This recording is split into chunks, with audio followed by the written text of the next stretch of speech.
Hello, good afternoon, good evening to all of you.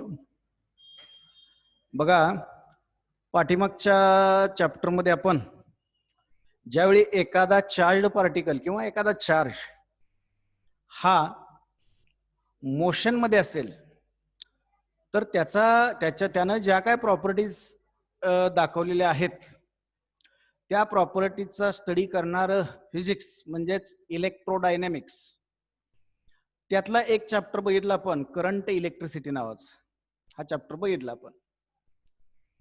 त्याचबरोबर हा charge एखाद्या medium मध्ये आपण स्टेडी ठेवला तर आणखी काही प्रॉपर्टीज तो दाखवतो. मग इलेक्ट्रिक फील्ड तयार करतो. त्या ठिकाणी त्या इलेक्ट्रिक फील्ड मधला एखादा पॉइंट घेतला तर तिथं पोटेन्शियल असतं. ह्या गोष्टी इलेक्ट्रोस्टॅटिक या सेक्शन मध्ये आपण फिजिक्सच्या स्टडी करतो. आता थोडंसं इलेक्ट्रोडायनॅमिक्स मधला पुढचा टॉपिक आपल्याला पाहायचा आहे आणि तो टॉपिक म्हणजे magnetic fields due to electric current.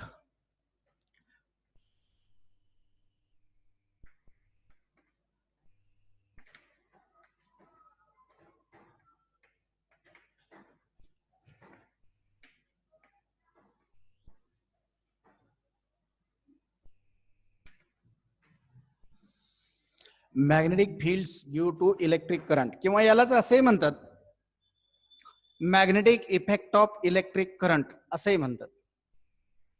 आता सर्वसाधारण या संदर्भात तुम्ही इयत्ता 10वी मध्ये थोडासा अभ्यास केलाय, थोडीशी माहिती घेतलेली आहे आणि मग तुम्हाला सायंटिस्टचं नाव आठवत असेल, हान्स क्रिस्टियन ओरस्टेड. ओरस्टेड या सायंटिस्टनं या इफेक्टचं पहिल्यांदा इन्व्हेन्शन केलं आणि मग त्यानंतर हेनरी फॅराडे, गॉस या सायंटिस्टनी त्यामध्ये बराचसा अभ्यास केला. किंबहुना आणखी एक सायंटिस्ट जेम्स मॅक्सवेल, या मॅक्सवेलनं तर नुसता इलेक्ट्रिक करंटचा मॅग्नेटिक फील्डशी संबंध नाही, एखाद्या स्टेडी चार्जनं जे काही इलेक्ट्रिक फील्ड तयार केलंय हे इलेक्ट्रिक फील्ड जरी चेंज झालं, इलेक्ट्रिक फील्ड मध्ये चेंज झाला तर चेंज इन इलेक्ट्रिक फील्ड सुद्धा मॅग्नेटिक फील्डला प्रोड्यूस करू शकतो. हे लक्षात घ्या. अशा पद्धतीनं मॅक्सवेल न सुद्धा याच्यावर बराचसा स्टडी केलेला आहे. आणि मग आता 10वी मध्ये तुम्ही जो ओरस्टेड अभ्यासला तो काय अभ्यासला, एक ओरस्टेडचे 3-4 एक्सपेरिमेंट आणि त्याच्यावरून काढलेले तयार केलेले 5-6 कन्क्लुजन्स तुम्ही 10वी मध्ये अभ्यासलेले आहेत आणि आपण थोडीशी चर्चा करूया त्याची आणि मग त्याच्या पुढचा स्टडी थोडासा आपल्याला या चॅप्टर मध्ये करायचा आहे. आता ओरस्टेडने काय एक्सपेरिमेंट केला तर या पद्धतीने एक कंडक्टर घेतला, त्याला मी AB असं म्हणतो, आणि या कंडक्टरच्या जवळ अशा पद्धतीनं एका स्टँडवर मॅग्नेटिक निडल पायोट केली. मॅग्नेटिक निडल म्हणजे त्याला तुम्ही मराठीमध्ये चुंबक सुई म्हणता.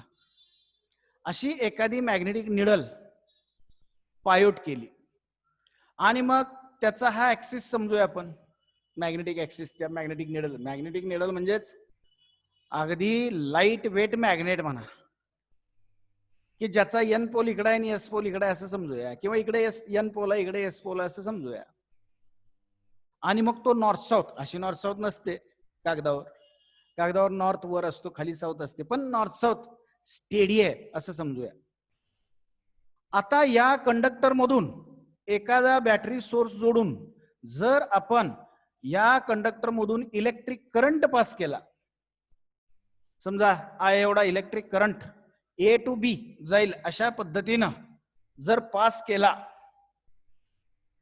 तर ओरस्टेडच्या पहिल्यांदा असं लक्षात आलं की मॅग्नेटिक निडल ही डिस्टर्ब झाली. त्यांना ऑब्झर्व केलं, मॅग्नेटिक निडल डिस्टर्ब झाली, ती स्वतःच्या जागेपासून डिफ्लेक्ट झाली, काही अंशी इकडे डिफ्लेक्ट झाली असं समजूया आपण. अशा पद्धतीने डिफ्लेक्ट झाली, काही अँगल थीटा करून डिफ्लेक्ट झाली. याचा अर्थ असा होतो, पहिलं कन्क्लुजन ओरस्टेडनं काढलं, if there is electric current then there is production of magnetic field surrounding to it. ज्या वेळी एखाद्या कंडक्टर मधून करंट पास होतो त्यावेळी त्या कंडक्टरच्या सराउंडिंग मध्ये मॅग्नेटिक फील्ड प्रोड्यूस होत. जसं आपण मॅग्नेटचं फील्ड बघतो की नाही, मॅग्नेटिक फील्ड, अशा स्वरूपाचं मॅग्नेटिक फील्ड प्रोड्यूस होत. म्हणजे हा नुसतं एवढं कन्क्लुजन साधं काढलं पण त्यानं, पण अगदी तुम्ही म्हणाल मग परमनंट मॅग्नेट जे असतात तिथं कुठं इलेक्ट्रिक करंट आपण देतो, तर त्या परमनंट मॅग्नेटच्या आतमध्ये असणारे जे ऍटम्स आहेत त्या ऍटम्सच्या वेगवेगळ्या ऑर्बिटमध्ये, न्यूक्लियसच्या भोवती जे ऑर्बिट असतात त्या ऑर्बिटमध्ये फिरणारे इलेक्ट्रॉन असा रिझल्टंट चार्ज तयार करतात आणि त्या रिझल्टंट चार्जचा सर्क्युलेटिंग करंट असतो, लक्षात घ्या. आणि मग असे भरपूर ऍटम असतात, त्यांचे सर्क्युलेटिंग करंट एकत्र आले की magnetic field, strong magnetic field त्या मॅग्नेटच्या भोवती तयार होत. म्हणजेच origin of the magnetic field is nothing but electric current, म्हणजेच motion of charge in a particular direction. Magnetic फील्डचं ओरिजिन ते आहे. हा झाला पहिला एक्सपेरिमेंट. आणि कन्क्लुजन काय? when there is current passed through the conductor, magnetic field is produced surrounding to it. हे पहिलं कन्क्लुजन ओरस्टेडचं. त्यानं दुसरा एक प्रयोग केला, दुसरा यामध्ये प्रयोग केला. ही जी मॅग्नेटिक निडल आहे, ही मॅग्नेटिक निडल पहिल्यांदा जवळ ठेवली या करंट कॅरिंग कंडक्टरच्या. त्यावेळी जास्त डिफ्लेक्शन जाणून आलं. आणि मग ही मॅग्नेटिक निडल जसं लांब अंतरावर नेली तस तसं डिफ्लेक्शन कमी होत गेलं. आणि एका पर्टिक्युलर डिस्टन्सवर, अगदी लॉंग नाही परंतु शॉर्टच, त्या कंडक्टर पासून अगदी शॉर्ट डिस्टन्सवर, एका पर्टिक्युलर डिस्टन्सवर गेल्यानंतर त्यांच्या असं लक्षात आलं की डिफ्लेक्शन 0 झालं. म्हणजेच थोडक्यात magnetic field have strong strength, large strength, very near to conductor, and as we goes away from the conductor, this strength of the magnetic field is continuously or gradually goes on decreasing, and at a particular short distance it gets cut off. अशा पद्धतीनं observation केलं आणि मग conclusion पण काढलं की strong magnetic field कंडक्टरच्या जवळ असतं, जसं आपण लांब जाऊ तसं ते ग्रॅज्युअली कमी होतं. अगदी कमी होण्याचा रेट जर बघितला डिस्टन्सवर डिपेंड असणारा, तर 1/r² प्रोपोर्शन मध्ये हे मॅग्नेटिक फील्डची स्ट्रेंथ कमी होत जाते. आणि मग एका शॉर्ट डिस्टन्सवर ते मॅग्नेटिक फील्ड संपलेलं असतं किंवा कट ऑफ होत. अशा पद्धतीने दुसरं कन्क्लुजन काढलं. अजून एक तिसरं कन्क्लुजन काढलं. काय केलं? करंटची स्ट्रेंथ वाढवली. आठवतंय का? 10वी मध्ये झालंय. या चॅप्टरचा तो बेस आहे म्हणून थोडंसं तुम्हाला रिन्यू करतोय. नाहीतर म्हणाला 11वी मध्ये चॅप्टरच नव्हता तुम्हाला हा, आणि मग म्हणून रिन्यू करतोय. आता त्यांनी काय केलं? ओरस्टेडनी ईएमएफ वाढवला, म्हणजे बॅटरी सोर्सेस वाढवले. एक बॅटरी सेल मी जोडलाय, आता अजून एक त्याला सिरीज मध्ये दुसरा जोडतो, पुन्हा अजून एक तिसरा, पुन्हा अजून एक चौथा. म्हणजे काय होतं? ईएमएफ वाढवला, म्हणजे इलेक्ट्रिकल एनर्जी वाढवली मी. म्हणजेच या कंडक्टर एबीच्या अक्रॉस असणारा पोटेन्शियल डिफरन्स वाढवला. आणि हा पोटेन्शियल डिफरन्स वाढवल्यानंतर करंटची मॅग्निट्यूड पण वाढली.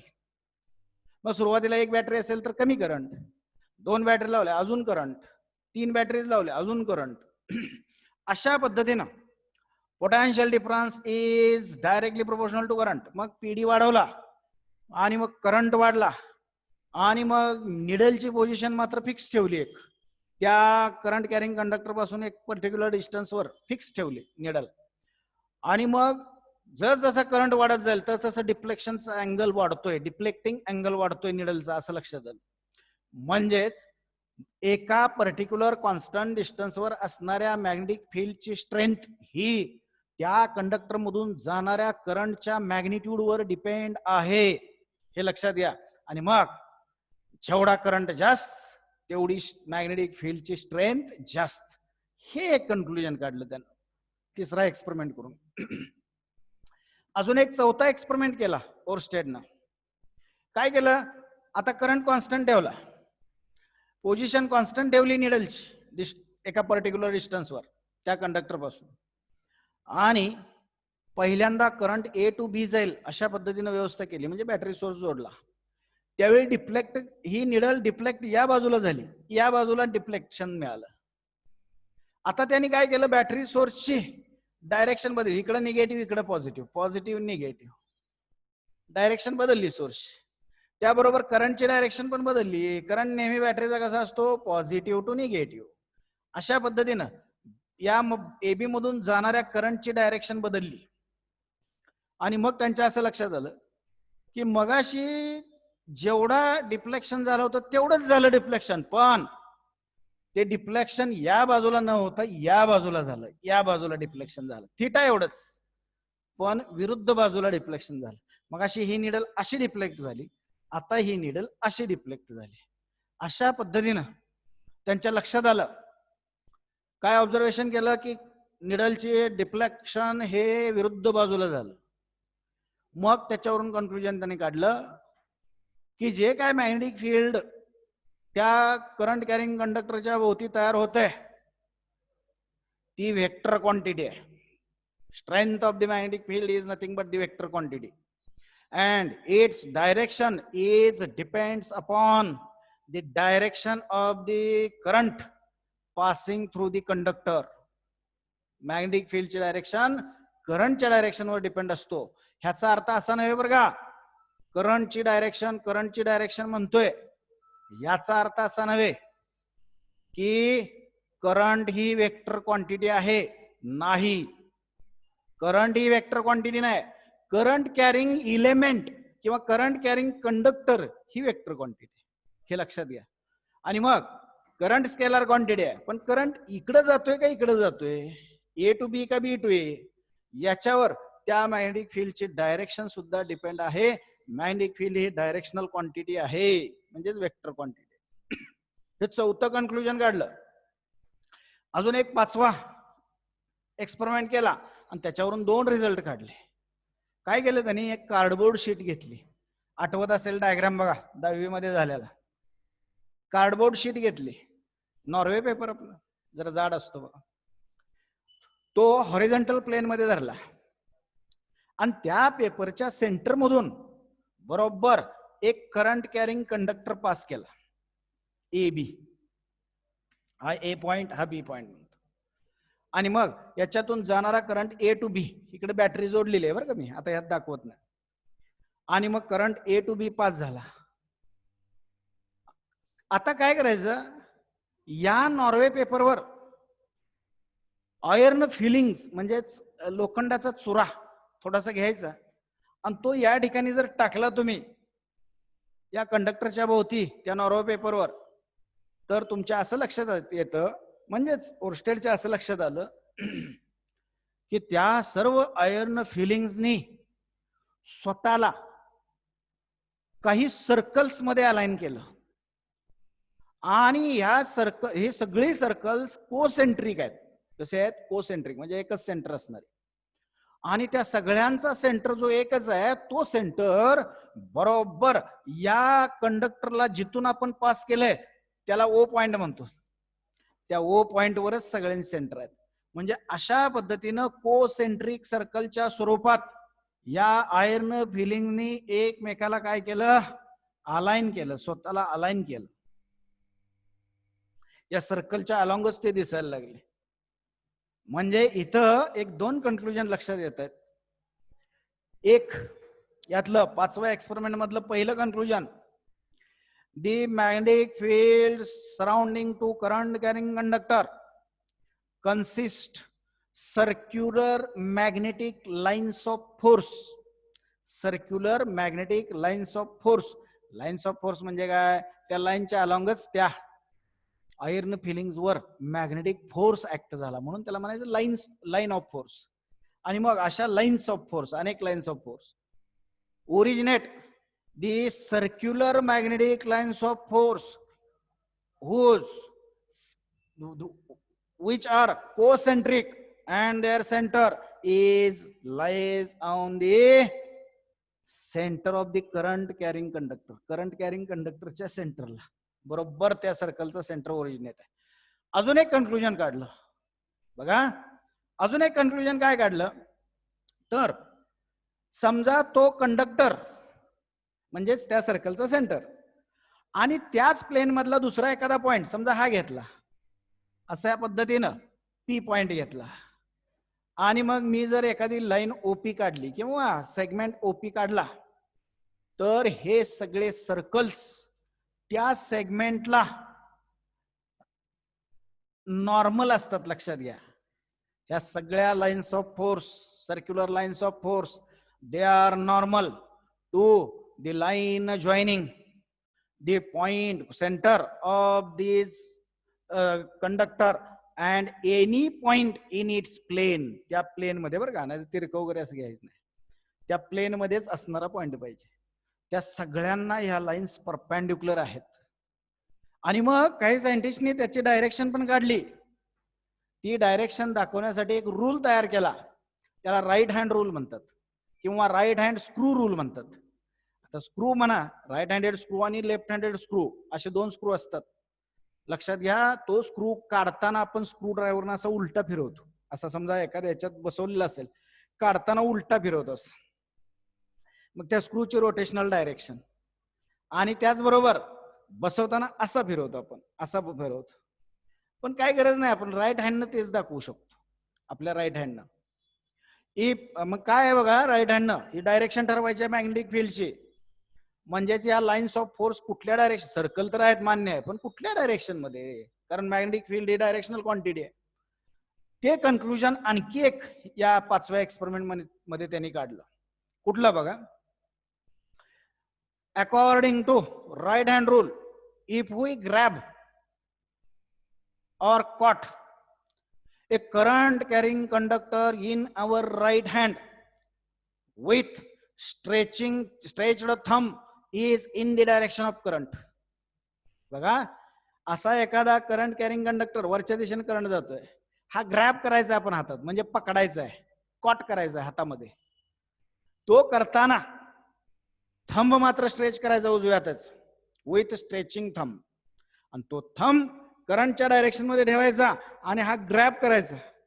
At the time of grabbing the fingers which are turns in a particular direction, they gives you the direction of the magnetic field at a point surrounding to it. कुठेही घ्या तो पॉइंट. म्हणजेच बघा, आता वरच्या दिशेने करंट निघालाय, मी थंब स्ट्रेच केला उजव्या हाताचा आणि ग्रॅब केला, तर मला असे बोट वळतायत, म्हणजे ही सर्कल्स इकडून बाहेर येणारी आणि या बाजूला बोट माझी आत जाणारी वळली, म्हणजे आतल्या दिशेने. हे बघा, अशा पद्धतीने या सर्क्युलर लाईन्स या डायरेक्शन मध्ये असतात. आता तुम्ही म्हणाल मग या बाजूला डायरेक्शन कशी काढायची? थंब मला थोडस इकडे जावं लागेल, थंब स्ट्रेच केला आणि बोट वळवली, बघा तुमच्याकडे येणार आहेत, म्हणजे ही डायरेक्शन तुमच्याकडे येणार आहेत, लाईन्स ऑफ फोर्स. मागच्या बाजूला तुम्ही म्हणाल या बाजूला कसं, असं करा, या बाजूला येणार आहे अशा, म्हणजे अँटी क्लॉकवाईज स्वरूपात. या बाजूला, इकडच्या बाजूला असं धरा हात, बोट अशी वळतात, म्हणजे इकडे जाणाऱ्या, राईट हँड कडे जाणाऱ्या अशा लाईन्स ऑफ फोर्स. अशा पद्धतीनं राईट हँड रूल लक्षात ठेवा. If we grab a current carrying conductor with stretching thumb such that thumb is in the direction of current, then the curled fingers, curled म्हणजे वळणारी बोट, curled fingers shows you direction of the magnetic field. याला म्हणायचं right hand rule. बर, अशा पद्धतीनं जे काय magnetic field तयार होतं, या मॅग्नेटिक फील्डचं तयार होणं हे बाबा सत्य आहे का, हे बघण्यासाठी फॅराडेनं एक एक्सपेरिमेंट केला. तो एक्सपेरिमेंट थोडासा आपण बघूया आणखी एक, आणि मग पुढे जाऊया. त्याला 2 वायर एक्सपेरिमेंट म्हणतात. काय केलं त्याने, 2 वायर घेतल्या, 2 वायर, याला म्हणतो वायर ए बी आणि याला म्हणतो वायर सी डी. बर, या वायरनं एका बॅटरी सोर्सनं मी सप्लाय दिला, इकडं पॉझिटिव्ह इकडं निगेटिव्ह अशा पद्धतीने सप्लाय दिला, आणि 2 वायर इकडे जोडल्या, अशा पद्धतीने जोडल्या. तुम्हाला दिलाय बघा एक्सपेरिमेंट. आता काय होतं, बॅटरी एक particular potential difference V apply करते या 2 वायरच्या टर्मिनल्स मध्ये, आणि मग या वायर मधून पॉझिटिव्ह टू निगेटिव्ह, म्हणजे या बॅटरी पॉझिटिव्ह पासून करंट निघाला, तो वायर ए बी मधून ए टू बी गेला, तो या वायर मधून कनेक्टिव्ह वायर मधून अशा पद्धतीने गेला, आणि मग डीसी सीडी वायर मधून तो डी टू सी अशा पद्धतीने आला, डी टू सी अशा पद्धतीने तो पास झाला. म्हणजे इथं आपल्याला काय मिळालं, तर दोन वायर एकमेकाला पॅरलल आहेत, एकमेकाच्या व्हिसिनिटी मध्ये ठेवलेले आहेत, व्हिसिनिटी म्हणजे शेजारी शेजारी ठेवलेले आहेत, आणि they are carrying alike current. Alike current म्हणजे एखादा करंट वरच्या दिशेने एखादा खालच्या दिशेने, अलाइक करंट म्हणायचं त्याला, म्हणजेच अँटी क्लॉकवाईज डायरेक्शन मध्ये करंट कॅरी करतायत, अँटी पॅरलल डायरेक्शन मध्ये करंट कॅरी करतायत.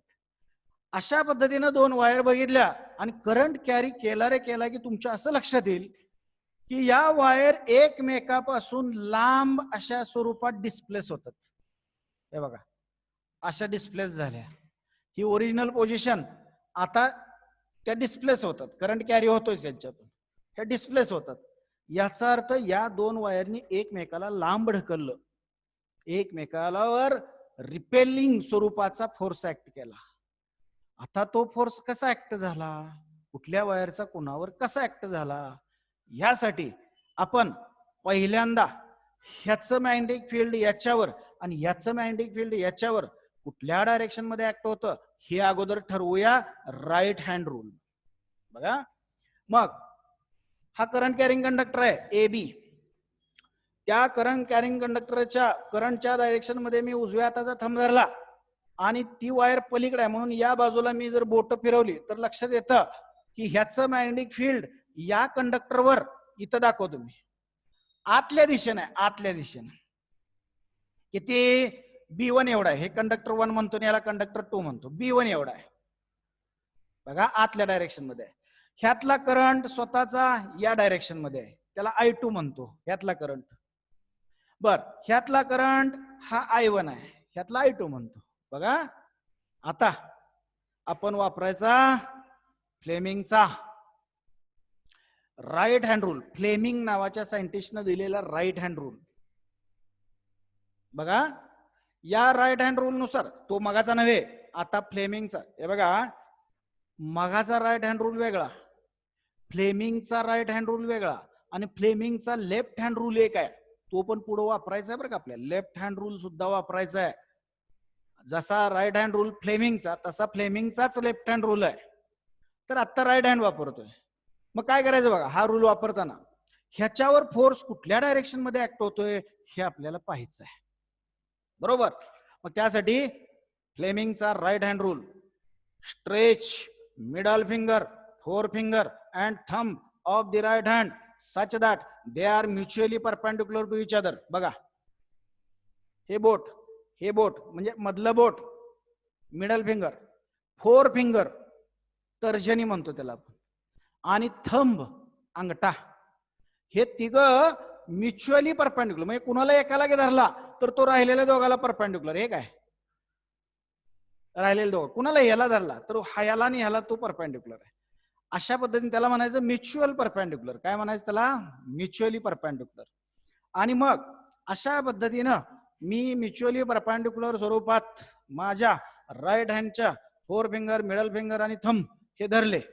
आता धरताना काय करायचं बघा, या पॉइंटला मी धरतोय, कुठल्या, जिथं B1 आणि I2 मी दाखवलंय या पॉइंटला धरतोय.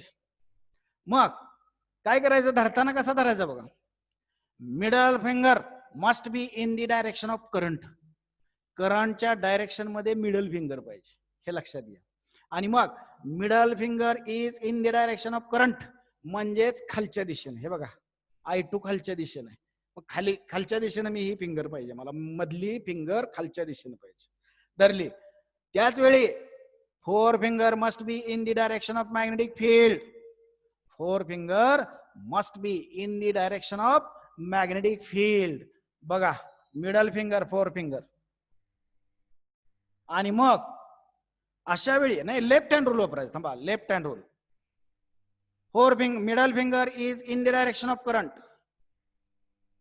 Four finger must be in the direction of magnetic field.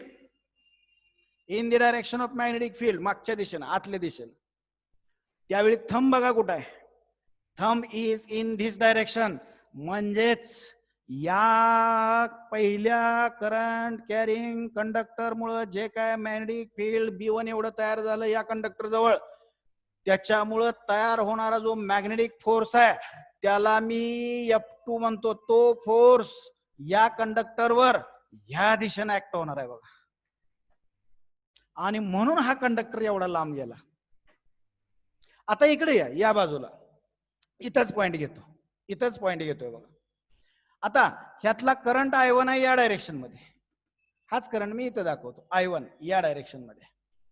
आता पहिल्यांदा राईट हँड रूलचा वापर करूया, पहिल्यांदा राईट हँड रूलचा वापर करूया. राईट हँड रूलचा वापर करून ह्या कंडक्टर सीडीचं मॅग्नेटिक फील्ड ह्या कंडक्टर AB वर कसं आहे ते बघूया. मग त्यासाठी ह्याच्यातला करंट आहे खालच्या डायरेक्शन मध्ये, म्हणजे या सीडीला धरताना मी थंब खाली करणार आहे आणि मग ह्याला पकडणार आहे. पकडताना या बाजूला बोट माझी आतल्या दिशेनेच वळतायत, म्हणजे ह्याचं सुद्धा मॅग्नेटिक फील्ड याच्यावर आतल्याच डायरेक्शन मध्ये, हे लक्षात घ्या. हे बघा आतल्याच डायरेक्शन मध्ये, त्याला मी B2 म्हणतो, दुसऱ्याच फील्ड आहे ते, दुसऱ्याचं मॅग्नेटिक फील्ड आहे B2. B हा पॉइंट आहे बरं का हा, बघा. आणि आता left hand rule, middle finger, four finger and the thumb, they of the left hand, they are stretched such that they are mutually perpendicular to each other. Now if the middle finger is in the direction of current, ह्यातून जाणारा current वरच्या दिशेने आहे, वर करतो मी. Forefinger is in the direction of magnetic field, बघा आता मला इकडे यायला पाहिजे, हे बघा. Four finger is in the direction of field. At that time, thumb indicate the direction of force. म्हणजे दुसरा कंडक्टर त्याच्या करंट मुळे याला निश्चितपणे इकडे ढकलतोय F1 एवढ्या फोर्स. लक्षात आलं का बघा. अशा पद्धतीनं हा कंडक्टर सुद्धा याला इकडे ढकलतो आणि म्हणूनच हा डिस्प्लेस झाला असा. अशा पद्धतीनं दोन करंट कॅरिंग कंडक्टर जर अलाइक करंट पास करत असतील, अलाइक करंट, तर ते दोन कंडक्टर एकमेकाला रिपेल करतात. आणि हे कुणामुळे शक्य आहे, तर त्या करंट कॅरिंग कंडक्टरनी आपापल्या भोवती जे काय मॅग्नेटिक फील्ड तयार केलं, त्या मॅग्नेटिक फील्डच्या इफेक्ट मुळे आपल्याला अशा पद्धतीनं हे रिपेलिंग फोर्स मिळतो आणि ते कंडक्टर लांब गेलेले दिसतात, हे लक्षात घ्या. मग आपण वापरला राईट हँड रूल आणि फ्लेमिंगचा लेफ्ट हँड रूल. फ्लेमिंगचा अजून एक राईट हँड रूल आहे बरं का, तो नंतर वापरायचा आहे, हे लक्षात घ्या. आता हेच जर तुम्ही उलट केलं बघा, समजा हे जर तुम्ही लाईक करंट्स केले, लाईक करंट्स, हे बघा हे दोन कंडक्टर, हा कंडक्टर AB, हा कंडक्टर CD. आता जोडताना मी काय करतो बघा, जोडताना इथं बॅटरी जोडणारच आहे, जोडताना मी B टोक, मगाशी D ला जोडलो होतो, आता हे B टोक आणतो आणि C ला जोडतो बघा. आणि मग आता D टोक बाजूला घेतो, D टोकापासून एक वायर काढतो. आता इथं हे जोडलेलं नाही बरं का, ही वायर जोडलेली नाही. अशा पद्धतीनं ही वायर मी बाजूला आणली आणि मग A टोक आणि हे टोक यांच्यामध्ये मी बॅटरी सोर्स जोडला, इकडं प्लस इकडं मायनस. आता बघा ही पण वायरच काढतो अशी, बघितलं का डायग्राम. आता काय होणार बघा, बॅटरीचा हा पॉझिटिव्ह हा निगेटिव्ह, बॅटरीच्या पॉझिटिव्ह पासून करंट स्टार्ट, हा करंट या डायरेक्शन मध्ये गेला. आता इथं मगाशी तुम्हाला म्हटलं मी यातला I1 करंट आणि यातला I2 नाही, एकच करंट, हाच करंट इकडे जातोय, म्हणजे करंट Iच आहे, हे लक्षात घ्या. करंट आहे, फक्त वेगवेगळा तुम्ही पास केला तरी चालतं बरं का, वेगवेगळा करंट पास केला दोन सेपरेट बॅटरी वापरून तरी सुद्धा चालतं, हे लक्षात घ्या. आता एकच आहे. मग I एवढा करंट या वरच्या डायरेक्शन मध्ये गेला B पर्यंत, B पासून या वायर मधून असाच आला हा करंट आणि C जवळ गेला आणि C पासून मग D कडे गेला बघा, आणि D पासून पुन्हा ह्या बॅटरीच्या निगेटिव्हला आला. झालं का सर्किट पूर्ण. अशा पद्धतीनं आता मला दोन कंडक्टर मिळाले कसे, तर they carries like current. These two parallel conductors carries like current, म्हणजे एकाच दिशेनं करंट पास करतात. मग अशा वेळी मी जर बघितलं तर हे दोन कंडक्टर करंट पास केला की ते आतल्या बाजूला अशा पद्धतीने डिस्प्लेस होतात, अशा आतल्या बाजूला डिस्प्लेस वाकलेले दिसतात. मग कसं काय आतल्या बाजूला बघूया आता. मग ह्याच्या पद्धतीनं बघा. आता इथं पॉइंट घेतो, सेंटरला घेतो जरा, इथे एक पॉइंट घेतो, इथे एक पॉइंट घेतो. दोघांचे करंट डायरेक्शन अगोदर एकच आहे, ते दाखवून टाकतो एकाच दिशेनं. आता पहिल्यांदा राईट हँड रूलनं, आता परत एकदा बघा बरं का व्यवस्थित इथल्यासारखंच. राईट हँड रूलनं मी काय करतो, ह्या पहिल्या कंडक्टरचं मॅग्नेटिक फील्ड या पॉइंटला दुसऱ्या कंडक्टरवर कुठल्या दिशेनं ऍक्ट होईल मगासारखंच बघा.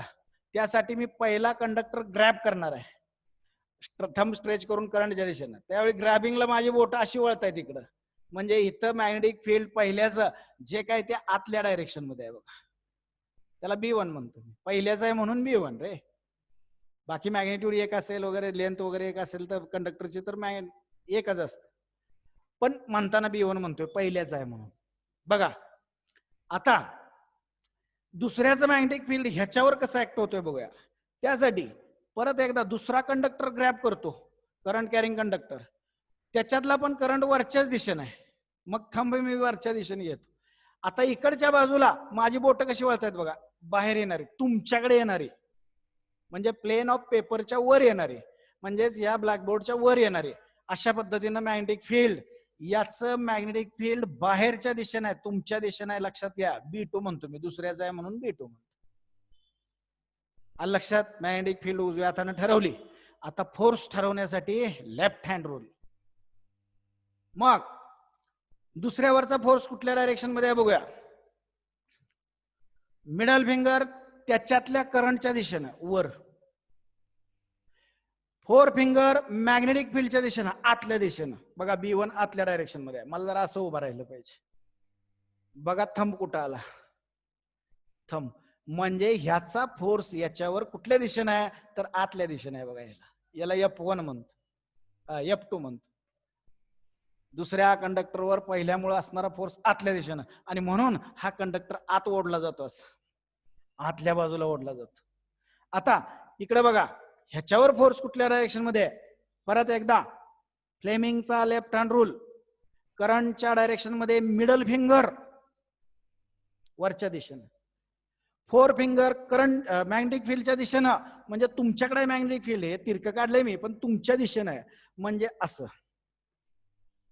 आणि मग thumb indicate the direction of the force, म्हणजेच याचा फोर्स याच्यावर या दिशेने आहे म्हणून हा पण आत डिफ्लेक्ट झाला. अशा पद्धतीला F1 म्हणतो मी. अशा पद्धतीनं अलाइक करंट जर लाईक करंट जर पास करत असतील तर ते दोन कंडक्टर एकमेकाकडे ओढले जातात. आणि लाईक करंट जर असतील, अलाइक करंट असतील तर एकमेकापासून लांब ढकलले जातात. हे लक्षात घ्या. हे त्याला लागू करायचं नाही बरं का. हे बाळांनो, लाईक पोल असतील, N पोल एकत्र लांब ढकलतात, ते नव्हे. इथं लाईक करंट्स असतील तर अट्रॅक्ट, आणि तिथं लाईक पोल असतील तर रिपेल. हे इथं आणायचं नाही बरं का, लक्षात ठेवायचं. आणि अलाइक करंट असतील तर रिपेल, लाईक करंट असतील अट्रॅक्ट, अलाइक करंट असतील रिपेल. अशा पद्धतीनं आपण ह्या मॅग्नेटिक फील्डचं अस्तित्व एखाद्या करंट कॅरिंग कंडक्टरच्या भोवती असतं का तर निश्चितपणे असतं. आणि मग हे अस्तित्व आपण या कंडक्टरच्या डिस्प्लेसमेंट वरून ठरवतो. हे लांब गेलं, ते आत गेले, अशा पद्धतीनं हे मॅग्नेटिक फील्ड तयार होतं का निश्चित तयार होतं. मग आता हे करताना दोन रूल वापरलेत आपण, एक राईट हँड रूल आणि दुसरा फ्लेमिंगचा लेफ्ट हँड रूल. हे दोन रूल लक्षात ठेवायचे. परत एकदा सांगतोय. पहिल्यांदा right hand rule. If we grab किंवा कॉट, ग्रॅब नाही शब्द आठवला तर कॉट म्हणायचं, म्हणजे पकडला. If we caught a current carrying conductor in our right hand with stretching thumb in the direction of current. Stretching thumb in the direction of current. Then curled finger shows you the direction of magnetic field. Curled finger shows you direction of magnetic field. It is called right hand rule. Magnetic फील्डच्या direction साठी आपण वापरतो. आता दुसरा Fleming's left hand rule हा पण विचारतात बरं का. State Fleming's left hand rule हा सुद्धा विचारतात. काय बघा तो, if middle finger, forefinger and thumb they of the left hand are stretched such that they are mutually perpendicular to each other. If middle finger is in the direction of current, forefinger is in the direction of external magnetic field, then thumb indicate the magnetic force acting on that current carrying conductor. लक्षात आलं का? म्हणजे काय बघा, परत एकदा सांगतो left hand rule. एखाद्या बाहेरच्या मॅग्नेटिक फील्ड मध्ये, मॅग्नेटिक फील्ड या डायरेक्शन मध्ये आहे बघा, बी एवढ्या इंडक्शनचं मॅग्नेटिक फील्ड. या मॅग्नेटिक फील्ड मध्ये तुम्ही जर एखादा करंट कॅरिंग कंडक्टर, समजा या डायरेक्शन मध्ये करंट कॅरी होतोय, टाकला बघा, मॅग्नेटिक फील्डची डायरेक्शन ही आहे, करंट कॅरिंगची डायरेक्शन ही आहे, आतल्या दिशेने थोडं तिरके, आणि मग त्या कंडक्टरवर ह्या मॅग्नेटिक फील्डचा फोर्स ऍक्ट होतो. त्याला मॅग्नेटिक फोर्स म्हणायचं, त्याला FM म्हणतो.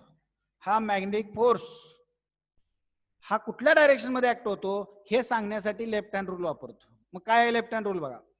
जर तुम्ही तुमच्या लेफ्ट हँडचे मिडल फिंगर, फोर फिंगर आणि थंब स्ट्रेच करून अशा पद्धतीने धरा की ते एकमेकाला म्युच्युअली परपेंडिक्युलर असतील, म्हणजे कुठलाही एक घेतला की बाकीच्या दोनला परपेंडिक्युलर, अशा पद्धतीने धरा.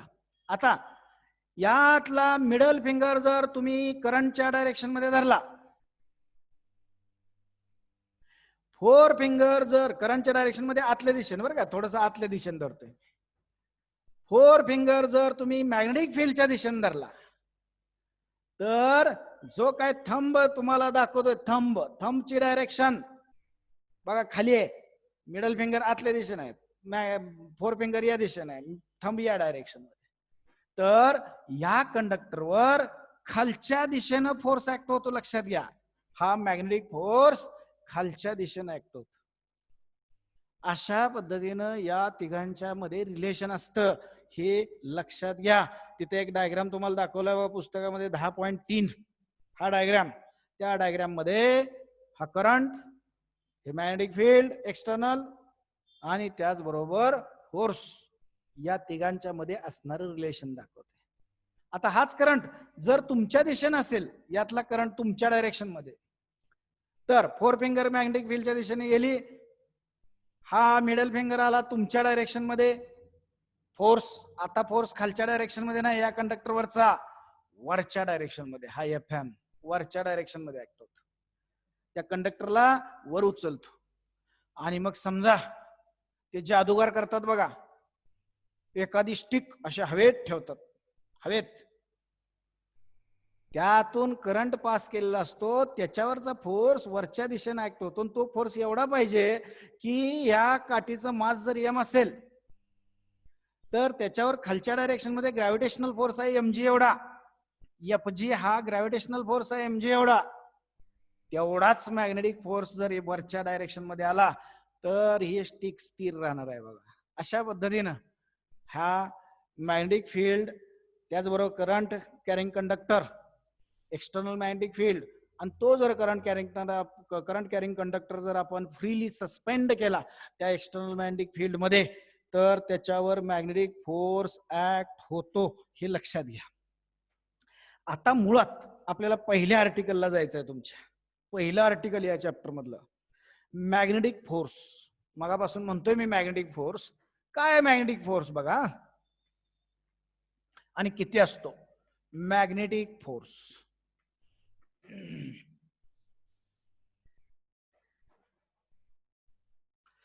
बघा आता मॅग्नेटिक फोर्स म्हणजे काय. या करंट कॅरिंग कंडक्टरवर हा फोर्स आहे तो मॅग्नेटिकच आहे, पण करंट कॅरिंग कंडक्टरवरच तो काय ऍक्ट होतो. नुसता करंट न करणारा कॅरी न करणारा कंडक्टर जर तुम्ही ठेवला तर त्याच्यावर मात्र हा फोर्स ऍक्ट होत नाही. मग त्याच्यावरच काय ऍक्ट होतो करंट कॅरी झाल्यावरच. तर लक्षात घ्या, हे बाहेरून फील्ड मी लावलंय, हे बाहेरचं फील्ड तयार केलं. इकडे एखादा मॅग्नेट मी वापरला, एन पोल वापरला, इकडे एखादा एस पोल वापरला, आणि मग बाहेरचं मॅग्नेटिक फील्ड तयार झालं एक्सटर्नल. आणि त्यात ज्यावेळी मी हा करंट कॅरिंग कंडक्टर टाकतो, लक्षात घ्या, करंट कॅरिंग कंडक्टर टाकतो त्यावेळी त्या कंडक्टर मधून चार्ज मूव्ह होतो. काय मूव्ह होतो? चार्ज मूव्ह होतो. आणि मग तो करंट कॅरिंग कंडक्टर स्वतःभोवती मॅग्नेटिक फील्ड तयार होतो, करतो. त्या कंडक्टरच्या भोवती स्वतःच मॅग्नेटिक फील्ड तयार होतं, त्याला इंड्युस्ड मॅग्नेटिक फील्ड म्हणूया आपण. हे एक्सटर्नली अप्लाइड, आणि त्याचं तयार झालं त्याच्या भोवती. मगाशी बघितलं ते इंड्युस्ड मॅग्नेटिक फील्ड. आणि मग दोन मॅग्नेटिक फील्ड जर एकत्र आली तर ती एकमेकाला इंटरॅक्ट होतात. आपण बघतो ना एन एन पोल आपण एकत्र आणायला गेलो तर असं होतं बघा, असं होतं. म्हणजेच एन एन पोल एकमेकाला रिपेल करतात, दोन्ही मॅग्नेटिक फील्ड एकमेकाला अपोज करतात. यस आणि एन आणला आपण असं जवळ नेला, किती असा ओढून धरायचा प्रयत्न केला तरी चिकटतात, पटकन चिकटतात. म्हणजे मॅग्नेटिक फील्ड, दोन मॅग्नेटिक फील्ड एकमेकाला इंटरॅक्ट होतात. मग ह्या करंट कॅरिंग कंडक्टरचं स्वतःच इंड्यूस झालेलं मॅग्नेटिक फील्ड आणि बाहेरून एक्सटर्नली आपण लावलेलं मॅग्नेटिक फील्ड, ह्या दोघांच्या मध्ये इंटरॅक्शन होतं.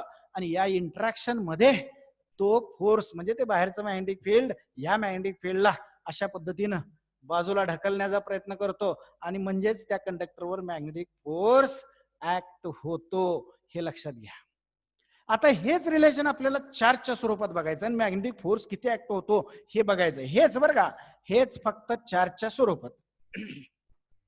बघा बी आय फील्ड. आता काय होतं, ज्या अर्थी करंट या डायरेक्शन मध्ये त्या अर्थी इलेक्ट्रॉन यातले या कंडक्टर मध्ये करंट कशाने जातो तर इलेक्ट्रॉनच्या मोशनमुळे. ते काय माहितीच आहे तुम्हाला. मग इलेक्ट्रॉन समजा या डायरेक्शन मध्ये जात असतील या कंडक्टर मधून, तर आपण तेवढाच पॉझिटिव्ह चार्ज या दिशेने जातो असं धरतो, आणि मग इलेक्ट्रॉनची विरुद्ध दिशा आपण करंट कॅरिंग करंट साठी वापरतो. इलेक्ट्रॉनची विरुद्ध दिशा. मग तिकडे पॉझिटिव्ह चार्ज जातोय असं समजा. मग अशा पद्धतीनं ह्याच्यामधून चार्ज मूव्ह होतोय आणि तो व्ही एवढ्या व्हेलॉसिटीने मूव्ह होतोय. समजा व्ही एवढ्या व्हेलॉसिटीने काय होतोय, मूव्ह होतोय तो चार्ज. मग अशा पद्धतीनं हा चार्ज व्ही एवढ्या व्हेलॉसिटीनं मूव्ह होत असेल, पॉझिटिव्ह चार्ज बरं का, इलेक्ट्रॉन ऍक्च्युली मागच्या दिशेनं, पॉझिटिव्ह चार्ज या दिशेनं, अशा पद्धतीनं व्ही एवढ्या व्हेलॉसिटीनं जर मूव्ह होत असेल तर त्या चार्जवर त्या मॅग्नेटिक फोर्स काय होतो, फोर्स मॅग्नेटिक फील्ड काय करतो, फोर्स ऍक्ट करतो. त्या चार्जवर फोर्स ऍक्ट करतो, हे लक्षात घ्या. आणि मग व्हेलॉसिटीचा वेक्टर, व्हेलॉसिटीचा वेक्टर, मॅग्नेटिक फील्डचा वेक्टर आणि हा फोर्सचा वेक्टर, हे तिघ एकमेकाला त्या तिघांची डायरेक्शन एकमेकावर डिपेंड आहे. मग आता काय करतो बघा, मी ब्लॅकबोर्डच्या परपेंडिक्युलर प्लेन मध्ये या ठिकाणी मी माझा हात म्हणजे प्लेन घेतो मी, परपेंडिक्युलर प्लेन. इथं एक बी वेक्टर काढला आणि इथं व्ही वेक्टर काढतो, व्ही. बघा अशा पद्धतीने, आणि तो हात असा धरतो बघा. मग तुम्हाला दिसताना असं दिसेल, बी या डायरेक्शन मध्ये, व्ही या डायरेक्शन मध्ये, दोघांच्या मध्ये अँगल किती आहे, समजा थिटा एवढा आहे.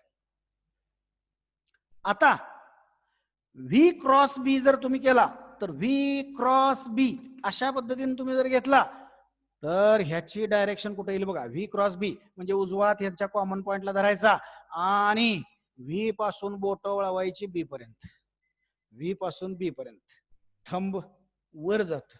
म्हणजे आपला हा फोर्स वेक्टर वरच्या दिशेने असेल बघा, एफ. आणि तेच मी इथे दाखवलंय, व्ही वेक्टर बी वेक्टर वरच्या दिशेने. आलं लक्षात आलं का? म्हणजे ज्या प्लेन मध्ये व्ही आणि बी आहेत त्याच्या परपेंडिक्युलर प्लेन मध्ये आपला फोर्स वेक्टर आहे. आलं का डोक्यात? हा फोर्स वेक्टर त्याला परपेंडिक्युलर डायरेक्शन मध्ये आणि मग एफ ची डायरेक्शन ही आणि मॅग्निट्यूड सुद्धा व्ही क्रॉस बी वर डिपेंड आहे. बी क्रॉस व्ही म्हणायचं नाही. बी क्रॉस व्ही म्हटलं की उलट झालं. आणि मग या ठिकाणी तुम्ही जर निगेटिव्ह चार्ज धरला, निगेटिव्ह चार्ज म्हणजे इलेक्ट्रॉन, बघा करंट या दिशेनं म्हणजे पॉझिटिव्ह चार्ज या दिशेनं, म्हणजे इलेक्ट्रॉन उलट्या दिशेनं या डायरेक्शन मध्ये. मग इलेक्ट्रॉन जर घेतला तर इलेक्ट्रॉनचा चार्ज असतो निगेटिव्ह आणि तो दाखवतो आपण ई न. किती असतो? 1.6 इंटू 10⁻⁻19 कुलोम एवढा चार्ज असतो. आणि अशा पद्धतीनं हा चार्ज निगेटिव्ह आहे. मग मी इथं टाकतो -E. एवढा मॅग्नेटिक फोर्स त्या चार्जवर ऍक्ट होत असतो. चार्जवर बरं का, कशावर म्हणतोय मी? चार्जवर. इक्वेशन दिसते का हो? जरा बाजूला गेले का? इक्वेशन बाजूला गेले, थांबा. एफ एम इक्वल टू त्या इलेक्ट्रॉनवर असणारा चार्ज लिहितोय अगोदर -E इंटू व्ही क्रॉस बी. बघा -E इंटू व्ही क्रॉस बी एवढा फोर्स त्या एकाच चार्जवर, सगळ्या कंडक्टरवर नव्हे बाळांनो, या सगळ्या कंडक्टरवर नव्हे, एकाच चार्जवर होत असतो, एका त्या निगेटिव्ह चार्जवर. मग तुम्ही म्हणाल एफ एम दाखवलाय वर, चार्ज घेता इकडं, मग डायरेक्शन बदलली की? बरोबर आहे, कारण हा फोर्स आलाय निगेटिव्ह. बघा परत एकदा लेफ्ट हँड रूल. समजा मी याला धरलं करंटच्या विरुद्ध दिशेनं, मॅग्नेटिक फील्डची दिशा ही, तर फोर्स वेक्टर येतोय खाली. बरोबर आहे की? पण तो फोर्स वेक्टर निगेटिव्ह आहे, म्हणजे ह्याच्या निगेटिव्ह म्हणजे वरच आला. म्हणून धरताना इलेक्ट्रॉन धरण्यापेक्षा मी काय म्हणतो, इकडे इलेक्ट्रॉन निघालाय ना, तेवढाच क्यू एवढा चार्ज इकडे येतोय, मग मी प्लस क्यू येतो. प्लस क्यू एवढा चार्ज जर या डायरेक्शन मध्ये जात असेल तर फोर्स काय झाला बघा, F M equal to Q, आता पॉझिटिव्ह बरं का, Q into V cross B. आणि व्ही क्रॉस बी म्हणजेच एफ. बघा व्ही क्रॉस बी ह्यांच्यामध्ये अँगल हा थेटा. व्ही ला धरायचा, बी पर्यंत फिरवायचा, आणि मग व्ही आणि बी ज्या प्लेन मध्ये त्याच्या परपेंडिक्युलर प्लेन मध्ये हा फोर्स ऍक्ट होतो. अशा पद्धतीनं एका जाणाऱ्या चार्जवरचा फोर्स आपल्याला मिळतो. करंटच्या स्वरूपात अशा अनेक चार्जेस जास्त असतात, त्या प्रत्येकावर मॅग्नेटिक फोर्स ऍक्ट होतो आणि मग सगळ्यांचा मिळून एकूण फोर्स या कंडक्टरवरच ऍक्ट होत असतो. सगळ्या चार्जेसचा मिळून एकूण फोर्स या कंडक्टरवर ऍक्ट होत असतो. हे लक्षात घ्या, चार्जवरचा फोर्स. आणि मग हा चार्जवरचा फोर्स थोडस तुम्हाला कॅल्क्युलेट करायला थोडस अवघड पडतं, कॅल्क्युलेट करायला अवघड पडतं. मग ह्याला बदलूया आपण, ह्याला बदलूया. कसं बदलायचं बघा. ते बदलण्यासाठी मी काय करतो, ह्याच्यात क्यू एवढा चार्ज आहे, व्ही एवढा वेगानं, व्ही एवढ्या व्हेलॉसिटीनं तो चार्ज, समजा ह्यातलं डीएल एवढं डिस्टन्स, डीएल एवढं डिस्टन्स डीटी एवढ्या वेळात पूर्ण करतो, डीटी एवढ्या वेळात पूर्ण करतो. या कंडक्टर मधून चार्ज पास होत असताना दिसतंय का तुम्हाला सगळ्यांना? व्यवस्थित बघा बरं का. या पॉइंट पासून या पॉइंट पर्यंत डीएल एवढं कंडक्टरचं डिस्टन्स आहे, तेवढं डिस्टन्स डीटी एवढ्या वेळात व्ही एवढ्या वेगानं हा कंडक्टर पूर्ण करतो, आपलं हा चार्ज पूर्ण करतो. मग चार्जची व्हेलॉसिटी, वेग बघा, म्हणजे काय? DL upon DT, DL upon DT. बरोबर. मग हा व्ही मी इथं टाकतो. मग तुम्हाला व्ही वेक्टर आहे, मग हे डिस्प्लेसमेंट म्हणूया. डीएल ला लेंथ म्हणण्यापेक्षा डिस्प्लेसमेंट म्हणूया, डीएल बार. झालं. डिस्टन्स आपण डायरेक्शन घेऊन डिस्प्लेसमेंट केलं, ही डायरेक्शन घेतली आणि डिस्प्लेसमेंट केलं. आता ही व्हॅल्यू मी इथं टाकतो, ही व्हॅल्यू इथं टाकतो. म्हणजे काय होईल बघा, बघा, किंवा इथंच घेतो मी. FM equal to Q into DL bar by DT bar into V bar. आता मी काय करतो, हा DT स्केलरच क्वांटिटी आहे, ह्याला घेतो बाहेर Q बरोबर, म्हणजेच Q upon DT into bracket DL bar into V bar. आता Q upon DT charge upon time म्हणजे काय, तर यातून जाणारा करंट, त्याला आय म्हटलंय आपण. त्या कंडक्टर मधून जाणारा चार्ज पर युनिट टाइम म्हणजे चार्ज अपॉन टाइम म्हणजे करंट आय. म्हणजेच FM equal to I into bracket DL bar into B bar. झालं का. अशा पद्धतीनं करंटच्या स्वरूपात सुद्धा, हे चार्जच्या स्वरूपात आहे, चार्ज काय मोजायला जात नाही आपण, पण करंट एखादा ॲमीटर टाकून मोजू शकतो, म्हणून यामध्ये करंट आणला. त्याचबरोबर तो चार्जचा वेग किती आहे त्या कंडक्टरमध्ये जाऊन बसून आपण मोजू शकत नाही, मग लेंथ मात्र कंडक्टरची मोजू शकतो, DL बार. ठीक आहे, तुम्ही सगळी घेतली तर L म्हणा, थोडी घेतली DL म्हणा. अशा पद्धतीनं बाहेरचं फील्ड मात्र तेच आहे, बाहेरचं फील्ड मात्र तेच आहे. अशा पद्धतीनं हेच चार्जवरचं इक्वेशन, चार्जवर ऍक्ट होणाऱ्या फोर्सचं इक्वेशन आपण करंटच्या स्वरूपात सुद्धा व्यक्त करू शकतो, आणि मग एकूण त्या कंडक्टरवर असणारा फोर्स ऍक्ट करू शकतो. मग आता ह्या इक्वेशनचा आणखी एक उपयोग करूया आपण, ह्या इक्वेशनचा. आता हा उपयोग करण्या अगोदर आपण एक दोन कॉन्सिक्वेन्सेस घ्यायचे आहेत बरं का. अजून एक तुम्हाला सांगतो, लॉरेंज नावाचा एक सायंटिस्ट होता. या लॉरेंजनं काय केलं, असा चार्ज मॅग्नेटिक फील्ड मधून पाठवला आणि त्याच्यावर Q into V cross B एवढा फोर्स ऍक्ट झाला. आता त्यानं हा चार्ज इलेक्ट्रिक फील्ड मधून पाठवला. बघा, इलेक्ट्रिक फील्ड मधून पाठवला. मग इलेक्ट्रिक फील्ड तयार केलं, वरच्या बाजूला एक कंडक्टर, खालच्या बाजूला एक कंडक्टर. अशा पद्धतीनं दोन कंडक्टर घेतले, वरच्या कंडक्टरला पॉझिटिव्ह दिला, खालच्या कंडक्टरला ग्राउंड केला किंवा निगेटिव्ह दिला. आता या कंडक्टर मध्ये पॉझिटिव्ह टू निगेटिव्ह अशा पद्धतीनं हे इलेक्ट्रिक फील्ड तयार होतं. ई एवढ्या इंटेन्सिटीचं इलेक्ट्रिक फील्ड तयार होतं. त्याच्या इलेक्ट्रिक लाईन्स ऑफ फोर्स काढलेत मी, जशा मी मॅग्नेटिक लाईन्स ऑफ फोर्स काढतो या तशा इलेक्ट्रिक लाईन्स ऑफ फोर्स काढल्या. आता ह्याच्यातून समजा जर तुम्ही चार्ज पाठवला, बघा लक्षात घ्या, ह्याच्यातून हा चार्ज जर पाठवला तुम्ही Q, बघा, आणि हा जर पॉझिटिव्ह असेल तर ह्या चार्जवर इलेक्ट्रिक फोर्स सुद्धा ऍक्ट होतो. जो तो या इलेक्ट्रिक फील्ड मध्ये एंटर झाला की खालच्या दिशेनं म्हणजेच इलेक्ट्रिक फील्डच्या डायरेक्शन मध्ये याच्यावर इलेक्ट्रिक फोर्स ऍक्ट होतो आणि हा पॅराबोलिक मोशन घेतो. अशा पद्धतीनं इलेक्ट्रिक फील्ड खालच्या दिशेनं आहेच, त्याच डायरेक्शन मध्ये इलेक्ट्रिक फोर्स ऍक्ट होतो. लक्षात घ्या, हा इलेक्ट्रिक फोर्स Fe म्हणतो मी त्याला. हा इलेक्ट्रिक फोर्स ऍक्ट होतो आणि त्याला पॅराबोलिक मोशन मध्ये खाली आणतो, आणि एकदा तो बाहेर निघाला इलेक्ट्रिक फील्ड मधून की मग सरळ जातो, तिथून पुढे सरळ जातो. लॉरेंजच्या म्हणण्यानुसार,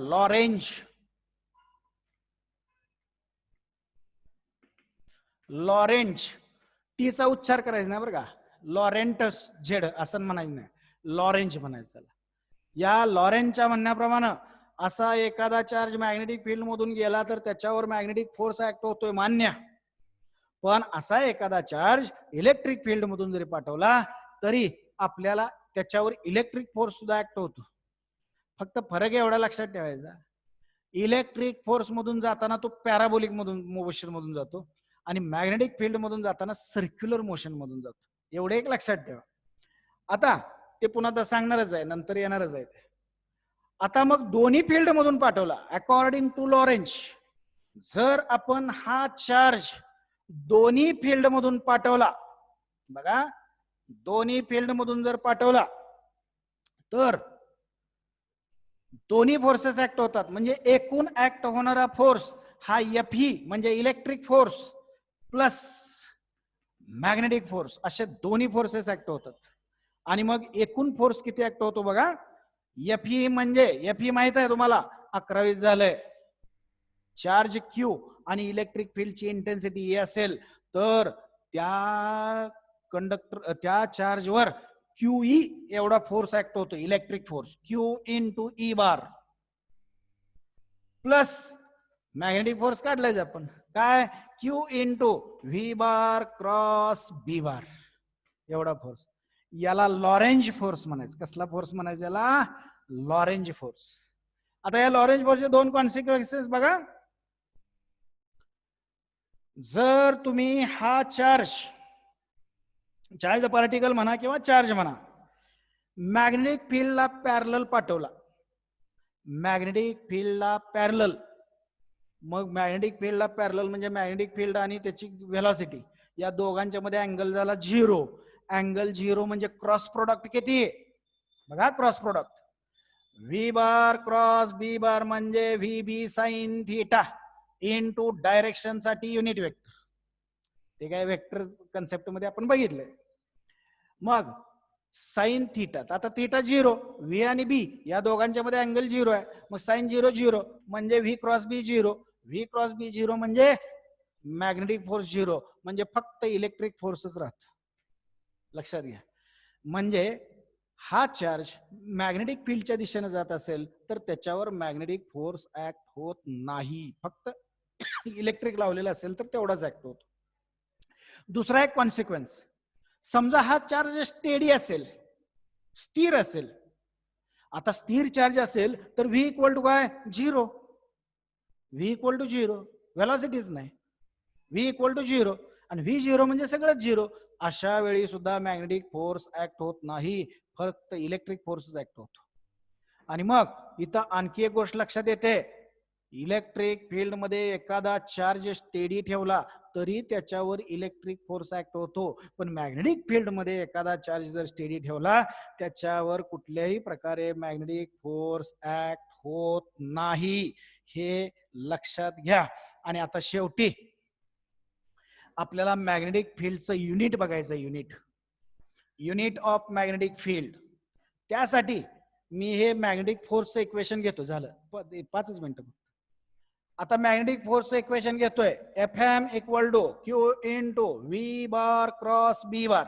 बघा आता हा क्रॉस प्रोडक्ट लिहितोय मी, Q into V B sine theta आणि मग V क्रॉस B च्या परपेंडिक्युलर डायरेक्शन मध्ये असणारा युनिट वेक्टर U घेतला मी, युनिट वेक्टर डायरेक्शन साठी. या V क्रॉस B ची मॅग्निट्यूड ही, म्हणजेच फोर्स झाला QVB sine theta into U बार. आता समजा मॅग्नेटिक फील्ड आहे या डायरेक्शन मध्ये आणि चार्ज येतोय तुमच्या दिशेने, म्हणजे परपेंडिक्युलर झाले एकमेकाला, म्हणजे थिटा झाला 90 डिग्री. हे लक्षात घ्या. म्हणजे V आणि B perpendicular to each other, theta 90, म्हणजे आपल्याला मिळालं QVB U बार, हा फोर्स मिळाला. आणि मग नुसता मॅग्निट्यूड घेतला तर Fm इक्वल टू QVB, मला डायरेक्शन नकोच आहे, युनिट वेक्टर मी काढून टाकतो, एवढं मिळालं. आता B चं युनिट काय तयार होते बघा, B equal to Fm upon QV, Fm upon QV, म्हणजे याचं युनिट तयार झालं न्यूटन पर. चार्जचं unit coulomb into metre per second. आता हे मीटर पर सेकंद खाली आहे, हे पर सेकंद जाऊ दे वर, रिव्हर्स मल्टिप्लिकेशन म्हणजे काय झालं बघा, न्यूटन सेकंड पर कुलॉम मीटर, न्यूटन सेकंड पर कुलॉम मीटर. हे सेंटीमीटर नाही बरं का, कुलॉमचा C कॅपिटल आहे आणि मीटरचा M स्मॉल आहे, नाहीतर सेंटीमीटर म्हणा, मध्ये डॅश मारतो वाटलेस. न्यूटन सेकंड पर कुलॉम मीटर हे मॅग्नेटिक फील्ड मोजण्याचं युनिट आहे, हे मॅग्नेटिक फील्ड मोजण्याचं युनिट आहे. आणि याच युनिटला नाव दिलंय बघा टेस्ला. लक्षात घ्या, टेस्ला कॅपिटल T, आणि पूर्ण लिहायचं असेल तर स्मॉल t, TESLA, टेस्ला. हे सायंटिस्टचं नाव आहे. याच युनिटला म्हणतात टेस्ला. आणि मग मॅग्नेटिक फील्ड मोजायचं टेस्ला मध्ये. टेस्ला म्हणजे नक्की काय? Newton second per coulomb metre. Newton second per coulomb metre. आणि अजून एक युनिट आहे, त्याला गॉज म्हणतात. Gauss, GAUSS. गॉज नावाच्या सायंटिस्ट नाव दिलं, GAUSS. पण हे SI युनिट नाही बरं का. टेस्ला जसं SI युनिट आहे तसं गॉज हे SI युनिट नाही. मग गॉज हे छोटं युनिट आहे. मग 10⁴ म्हणजे एकावर 4 शून्य म्हणजे 10,000. 10,000 गॉज जर तुम्ही गोळा केले, 10,000 गॉज जर गोळा केले. आता गॉजच्या साईन साठी तुम्हाला गॉजचं साईन GUASS वापरायचं. गॉज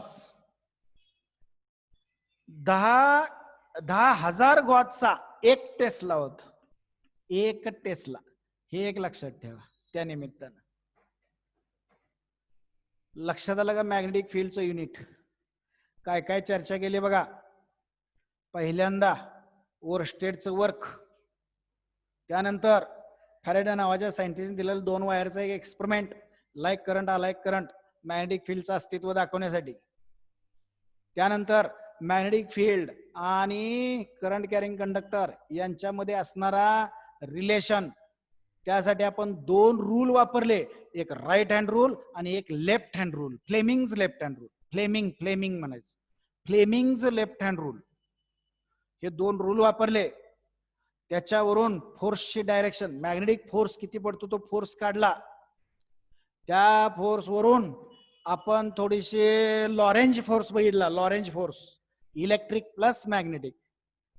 बर, हा मॅग्नेटिक फोर्स 0 कधी कधी होतो बघितलंय आपण, चार्ज स्टेडी केल्यावर. आणि व्हेलॉसिटी आणि बी, मॅग्नेटिक फील्ड एकाच दिशेने असेल तर. अशा पद्धतीनं.